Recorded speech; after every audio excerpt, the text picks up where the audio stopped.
Welcome. We are in the Art Students League in New York City in the Phyllis Harriman Mason Gallery. This is where the exhibition Creating Community, Cinque Gallery, will take place May 3rd to July 4th. I am Nanette Carter. I'm an artist, and I'm also the curator for programming for this exhibition. 45 artists who have exhibited at Zinke will be on these walls. And today's panel, we're talking about the origins of this exhibition. Each of the panelists will tell you a little bit more about themselves, but we have today Susan Stedman on my left. Next to her is Genevieve Martin, and then we have Diedra Harris-Kelly. So beginning with Genevieve, yes, could you tell us a bit more about yourself? And thank you so much, Nanette. I'm so happy to be here. I'm Genevieve Martin. I was the Director of External Affairs at the Art Students League at the time of this organization, this exhibitions organization. You know, the Art Students League is a really extraordinary art academy, best known for its egalitarian and porous format. We are best known for our arts education, but not necessarily very well known for our exhibition program. Yet every single year we organize one curated show, and historically it's been about the great artists of the 20th century that we oftentimes talk about, those post-war, typically male, typically white artists that are able to teach students and do enlighten people, but in no way tell the full story of the Art Students League.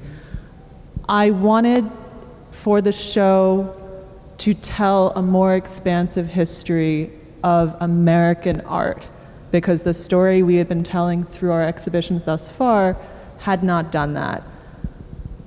When we talk at the Art Students League, we often talk about artists making art. I wanted to organize an exhibition and invite curators and artists to talk about artists making artists. The Art Students League was founded by artists for artists, and in the year of the 100th anniversary of the Harlem Renaissance, there were a number of events that were going on around the city, and I went over to the Harlem School of the Arts where the two of you, Nanette and Susan, as well as Diedra, sorry, the three of you, were participating in events celebrating Cinque Gallery. I had come across this name a number of times, but in doing research on Zinke, I really struggled in finding information about these artists, about how this collective was formed. And this led me to engage in further discussions with each one of you, and this is how this project came about. thank you, Genevieve. And Diedra, talk to us a little bit about the Bearden Foundation and your program there. Right, and I just want to pick up where Genevieve had mentioned a panel where she met all of us, and the panel was part of our Cinque Artist series. And we'd been doing these series for some time. It sort of was picking up from the Cinque Gallery legacy of Bearden. So basically, you know, the Romare Bearden Foundation has now been celebrating Bearden's artistic and intellectual legacies for 30 years. We were founded by Nanette shortly after Romare's passing, and we have gotten involved with many celebrations and other events, but pretty much everything Bearden we try to get involved in. We try to make sure that we are collecting information, you know, caring for the artwork that was left, and also making sure that exhibitions would continue to happen, but also making all of this information accessible to the public, to scholars, to artists, to curators, to sort of encourage these. We also did symposiums, and we do public programs such as the Cinque Artist Program, which is a lecture and panel series of artists, giving them a platform to speak about their work, and also panels, discussions on things that were important to Bearden's legacy or other artists, just to sort of support in that way that the Cinque Gallery did. So it's named the Cinque Artist Program after the gallery, which was a nonprofit gallery, artist, you know, creating something for artists. to celebrate their work and to be able to exhibit their work. So it was a nonprofit founded in 1969, and the idea was to educate the public on these artists that were lesser known. And so, I mean, in one part, it does say that it was for artists under 30, but who does that, right? But at that time, I suppose it was very important. But it included all sorts of artists doing a lot of different kinds of work, and also curators. So, yeah. And Diedra, I just want to mention, too, that you are the co-director.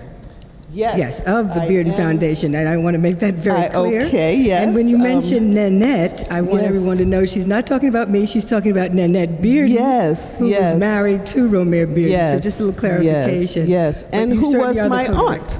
Oh, yes, Nanette Bearden was my aunt, and so I grew up, of course, learning and knowing Romare, and you know, wonderful stories about him, you know, as a jolly uncle. I know some people think that that's, you know, I'm just saying that, but it really was. He really was a sort of very jovial, you know, usually in a very good mood, as the way artists go, you know, that sometimes.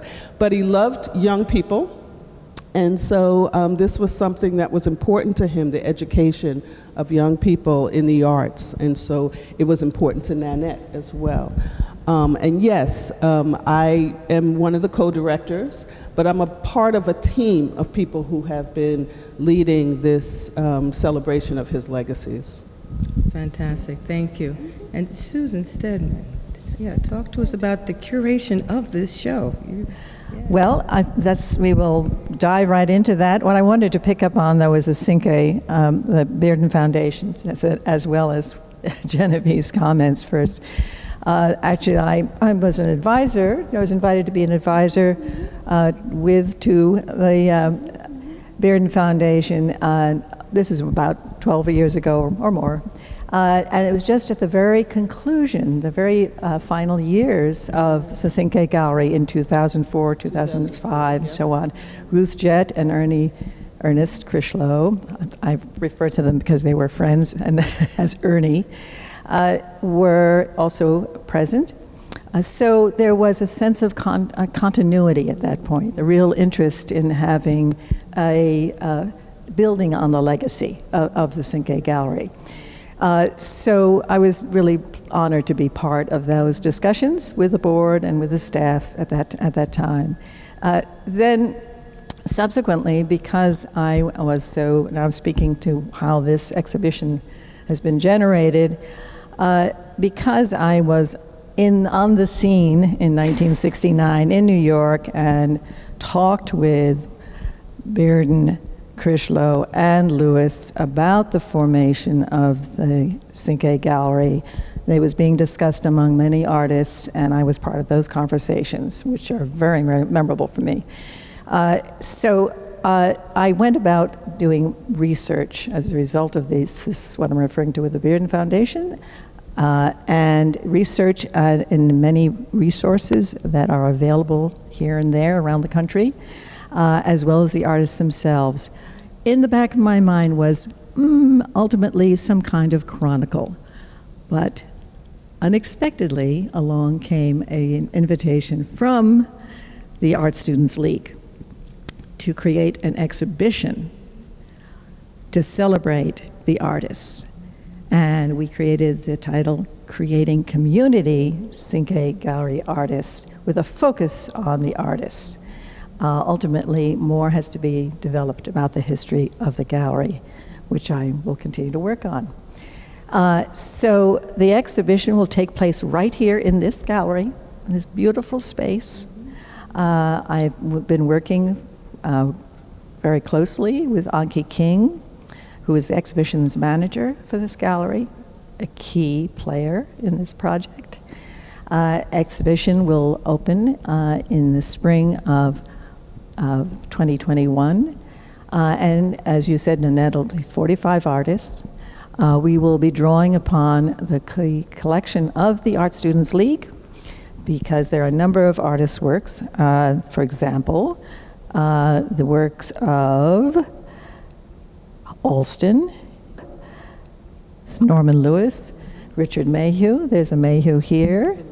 And as well as a Huey Lee Smith and a Mavis Pusey. They all come from the collections of the Art Students League. We also are drawing upon other sources, other private collections around New York and the vicinity. And it will include many artists who were students here as well as teachers.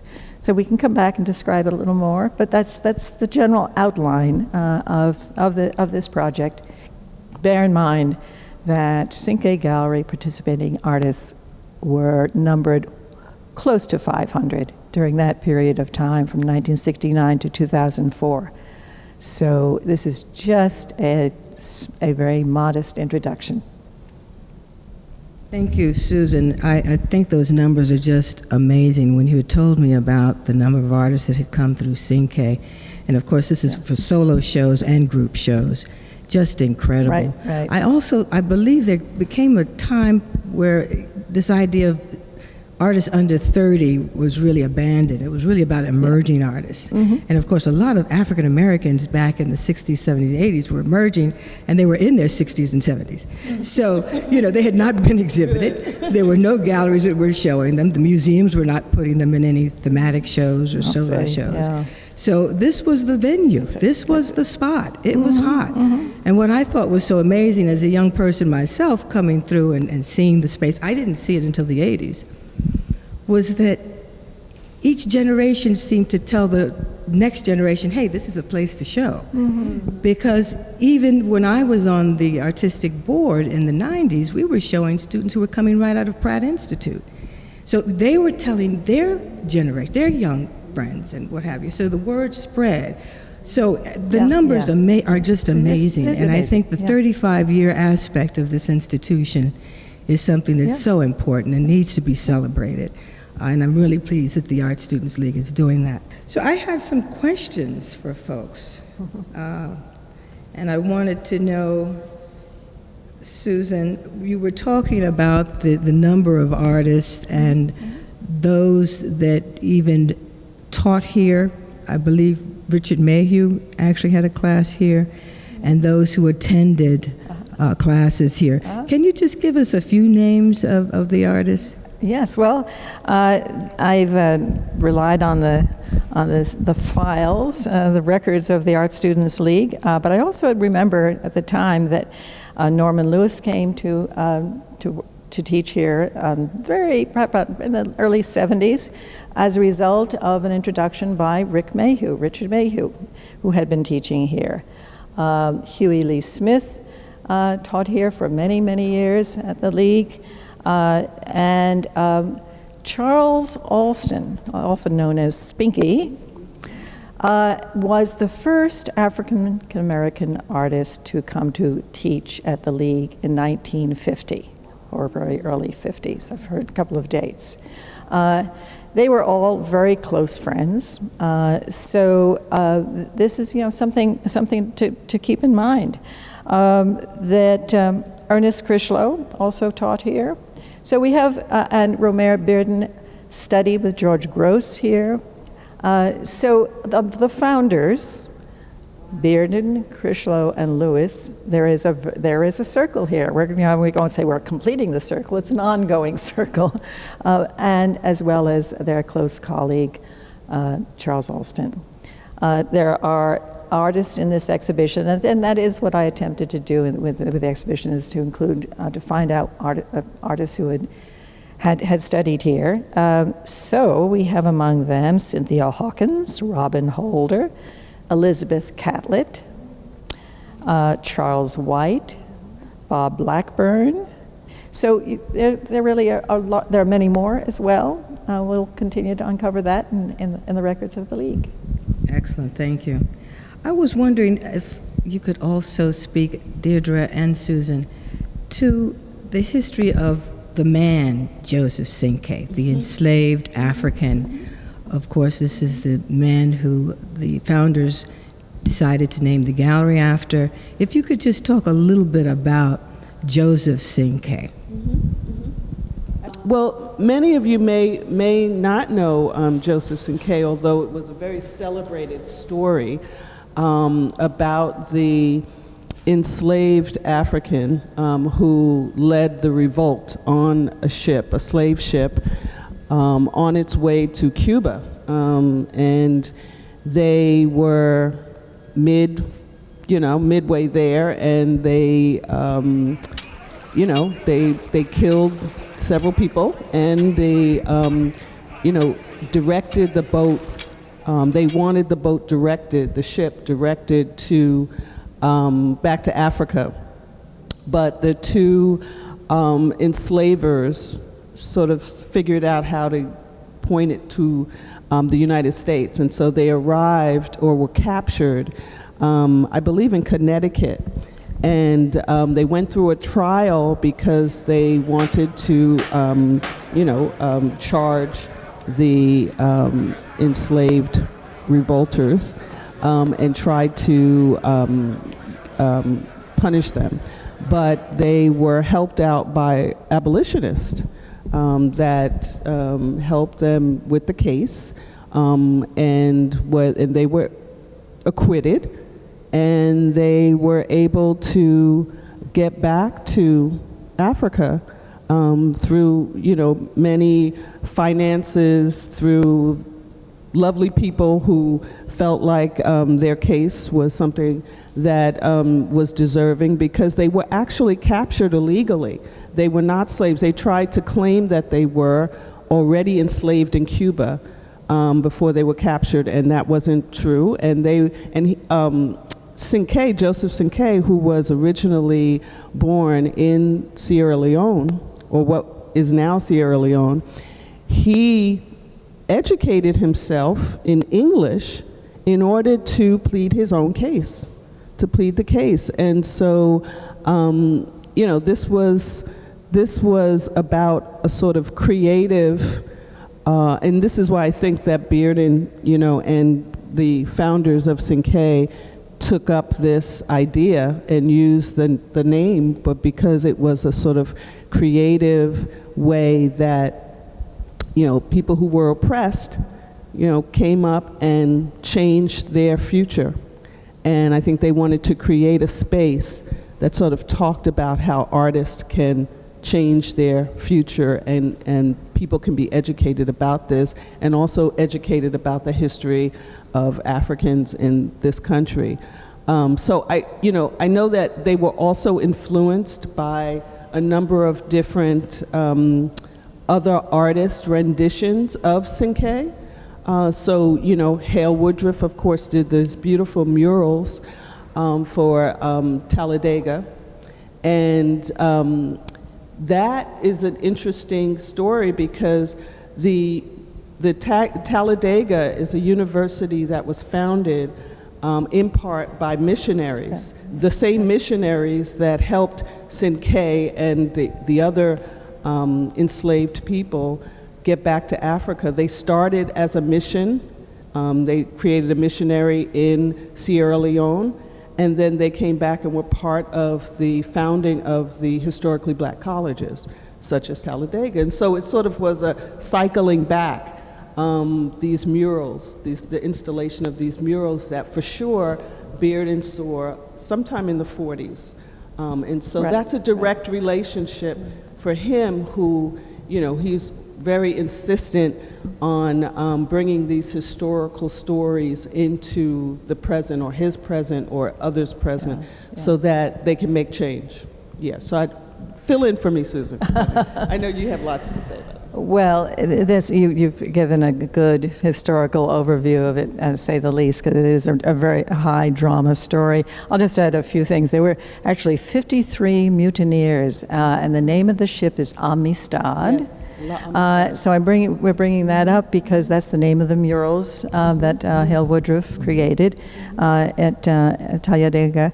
And they will also be shown in a video that we're going to present here at the gallery of those murals. So although they're not here on the walls, they'll be represented in that video of illustrators and muralists that we're all presenting.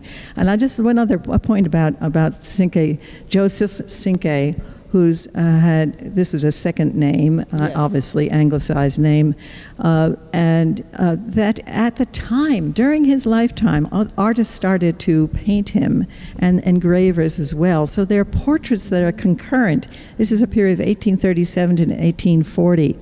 And so even not only that, but there were traveling exhibitions about the Amistad that inspired artists. Isn't that amazing? Think of it. That it was a celebrated moment that involved so many abolitionists, and all the actual court. The courthouse was in New Haven. This amazing portrait by Jocelyn, is the artist's last name, is right there in the Historical Society. And it was also celebrated because a former president of the United States, John Quincy Adams, I did mention. defended Yes. the case in the Supreme Court. So it was a national event. Yeah. I think. I would just add, too, that in 1976, on the occasion of the bicentennial of the American Revolution, Bearden does a piece that is installed at the Philadelphia African American Museum, and he does this. It's a kind of mural-sized kind of a tapestry. It was a cloth collage or fabric collage, and Cinque and the Amistad, is the central depiction in this. There. And then he has several other historical facts that are depicted in the rest of the mural. But Cinque plays a central role in that mural that he did for the museum. Just a later reference where, and of course there are a lot of other artists, have taken up those kinds of ideas, Jacob Lawrence, Aaron Douglas, those big historical epic stories. Genevieve, please talk to us a little bit about the Art Students League community along with the legacy of this institution. Absolutely. So the Art Students League was founded in 1875, actually by art students, mostly women, by the way, who broke away from the National Academy of Design because they felt that it was too rigid and not a supportive environment. So this is really the architecture upon which the Art Students League is built, upon the long-standing tradition of the atelier, whereby which a teacher brings into their fold students that they mentor, a deep intergenerational connection in the studio. There's no set curriculum here at the Art Students League, no administrative oversight. It's really a relationship embedded in trust. I say this because this shapes the type of organization the League is today. I wanted to talk about the community of Zinke and how that kind of interacted with other organizations also. I recall that the openings were really the time where people gathered, and really not just artists, but also writers, actors, business people, but it was a real time to get together, see each other, exchange ideas, network, and there were a couple of people that always come to my mind. One is Ruth Jett, who was the glue that held this institution together for so many years. She was friends with the artists. She was friends with people who were coming in to buy. She was trying to sell the art also. She wore many hats, and just a remarkable woman. But the openings were really that point in time for us to celebrate and again, to be together. I remember a few of the meetings because I was on the artistic board where we would be looking at people's slides to determine whether or not to give them exhibitions. We also set up different thematic shows where we had groups of artists showing together. And I remember working with, because I was at the time, I believe, the first woman on the artistic board. I was working with Bill Hudson, Al Loving, and William T. Williams. And these were my mentors. These were people who would help me out as a young artist. And so being with them, hearing them speak, again, looking at young artists, looking at other artists who just wanted to exhibit. And let me say, although this is New York City, we showed artists from all over the country. They were not always people who lived in New York. We were open, so they were sending in their slides and their resumes for us to look over. The other aspect of the gallery that I want to talk about too is the board of directors. And in fact, we will have a panel where a few of the board members will be there to speak.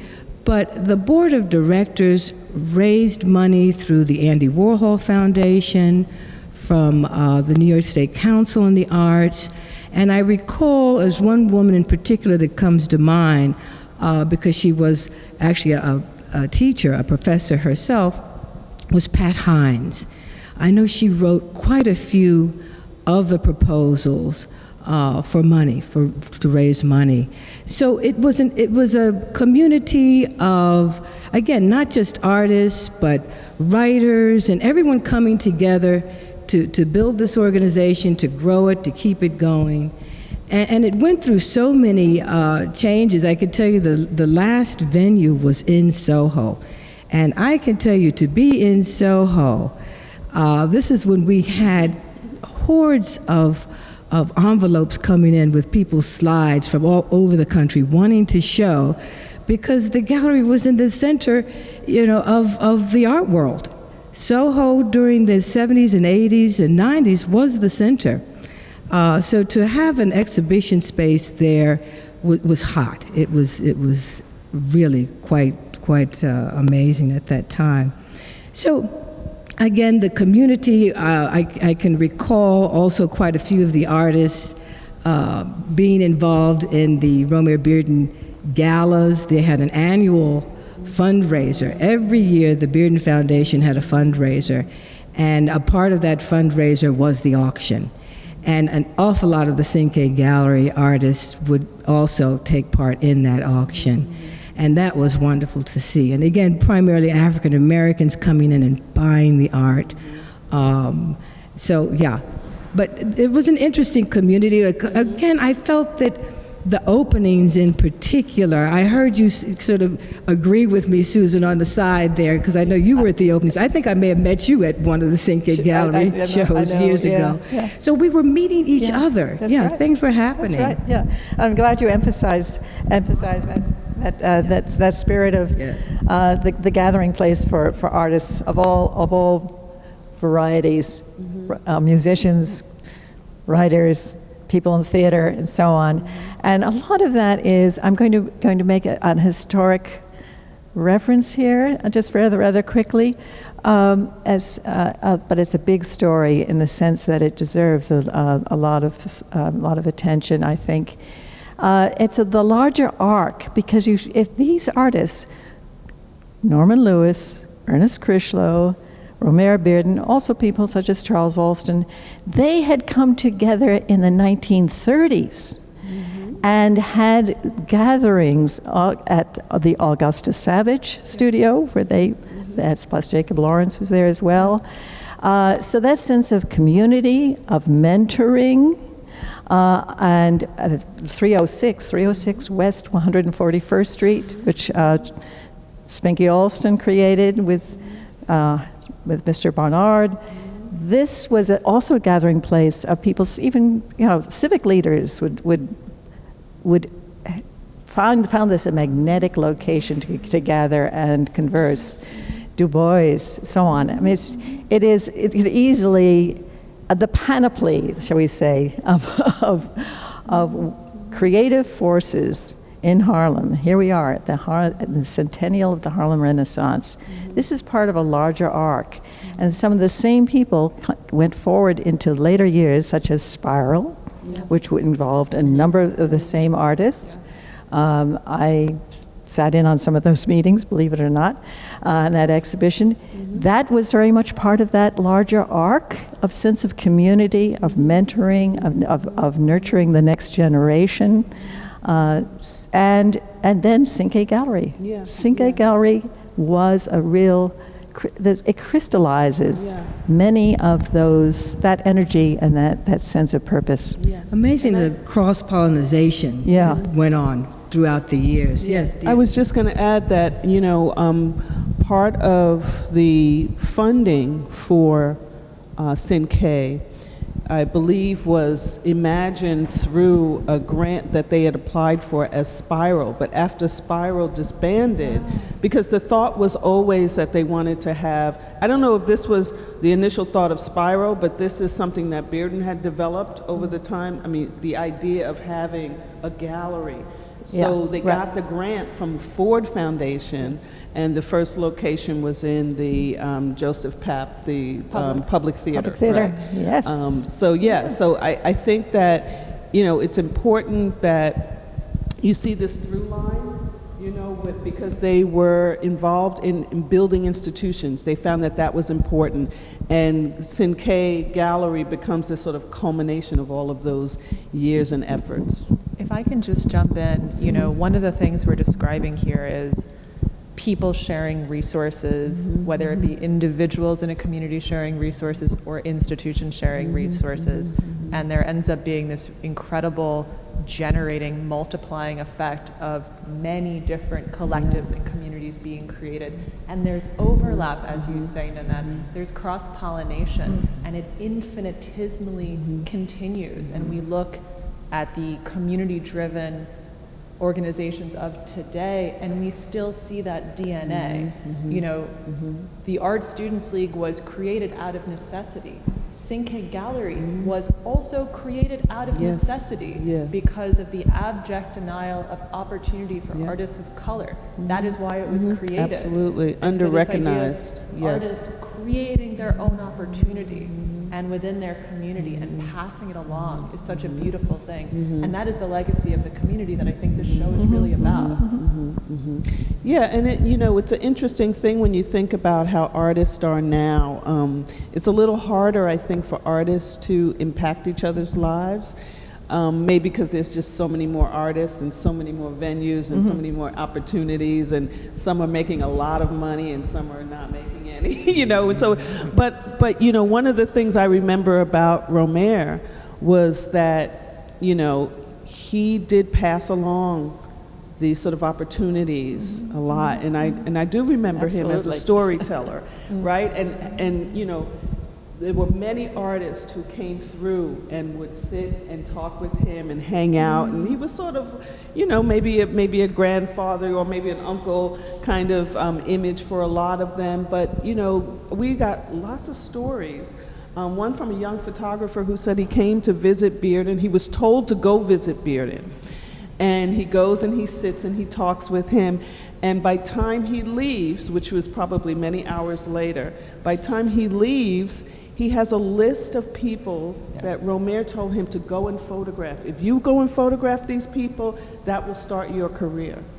That they will help you. He was new to New York, and so that's just a wonderful spirit that I'm not sure exists now. I would hope it would. It does. It does. And let me just mention, I think that it's always amazing to see artists who are so gracious and giving of their knowledge and their connections. And I do want to mention, Kehinde Wiley now has a residency in Senegal for young artists. Mark Bradford has opened up a gallery out in California. And so we do see that going on. And again, these are artists who are doing very well with their careers. And so they're able to take their own money and do this and open up. Edwards, I believe, has a printmaking Who's that? I'm sorry? Mel Edwards, doesn't he do it? Bob Blackburn. Yeah. Well, Bob more Blackburn, recently, definitely. Noah, His Noah atelier. Davis, who passed so gosh, young in yes. the Underground Museum. Oh, yeah. These are all incredible examples. Yeah, I think. and all just amazing people, you know. Yes. When I think of Bob Blackburn, oh my Yeah. gosh, it was international. You remember that, Susan? People were coming from China and from Russia and Africa to come and work in his, and he'd find a place for you to stay, you know. And I remember being in that studio, and there were people I couldn't speak to because they didn't speak English and I didn't speak Chinese, but we were looking at each other's art, and the art was the communication, was that tie, and but just amazing. And I think of my mentor, Al Loving, who's also in the show and who, of course, was very much involved with Zinke. And I hope I said that he was on the artistic board. But Susan, you had something you wanted to add to this? Yeah. Just reminiscing about some of the personalities. Yeah, I'll pluck one anecdote. One of the artists in this exhibition presently is located in Berlin, where he's picked up and moved from Tribeca, California, New York, and from there to Berlin, where he runs an artist space. His name is Howard McCaleb. He's a sculptor. Well, my late husband and I, we got to know Howard in California, and when he came to New York, we had the pleasure of trying to introduce him to a few people. But what was key, he quickly met Romare and Norman in particular. And Norman would continue to be, as with many people, Norman was a tough guy. I loved him dearly, and so I know the tender side of Norman. But if he really cared about something, he'd see to it that that artist was working, and in no uncertain terms. So some of that tough love, it's a tough love story of some of the artists, right? Yeah, who just wanted to be there to facilitate for the next generation. Yeah. And that's what Howard McCaleb's statement that's actually part of this project is a test to that. Wonderful, wonderful. Well, I want to thank Diedra Harris-Kelly, I think I've got that right now, and right. Genevieve Martin and Susan Stedman, and the Art Students League for setting up this whole program, the exhibition, and we look forward to seeing you here. Thank you.